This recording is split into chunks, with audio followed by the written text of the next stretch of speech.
As far as I can tell, the sleep talking started a couple months ago. I pray it hasn't been any longer than that. For all I know, it could have been going on for weeks to years without my knowledge. How could I not know? We've slept in the same bed for over a decade, but I never noticed my wife saying anything in her sleep, beyond an occasional moan or whimper. See, I'd been having issues with insomnia lately, probably due to drinking more coffee at work. It's a bad cycle. I'd go into work tired, so I'd drink more coffee. I wouldn't sleep well. You get the drift. Anyways, I was lying awake at 3 a.m., staring into the blackness above me, when I heard her whisper something so low that it was almost inaudible. It was a name. Brad Johnston. Who in the world is Brad Johnston? I remember wondering. As I mulled it over, I fell asleep. The next day, I asked her about it. Who's Brad Johnston? She looked at me blankly. What? Genuinely flabbergasted. Brad Johnston, you said his name while you were sleeping.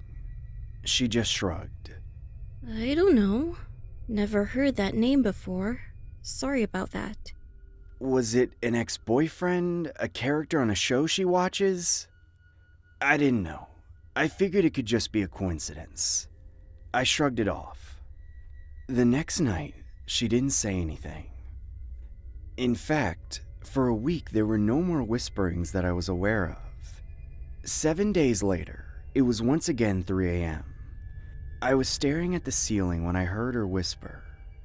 Susanna Decker. The next morning, I asked her about it. Just like the first time, she couldn't tell me where she was getting these names from. After that, the names started coming faster. Kyle Traeger, Kim Tran, Lakeisha Jeffers, and so on.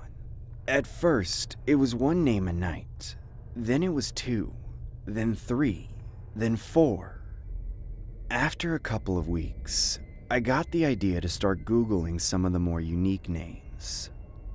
I wish I hadn't.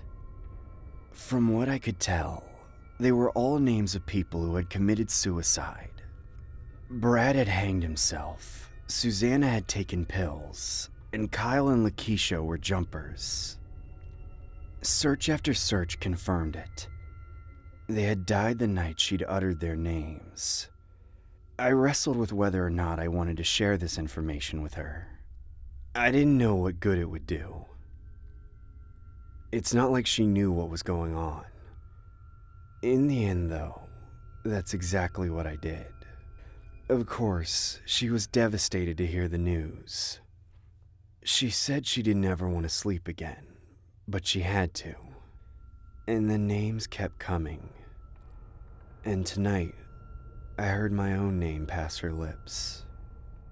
Christopher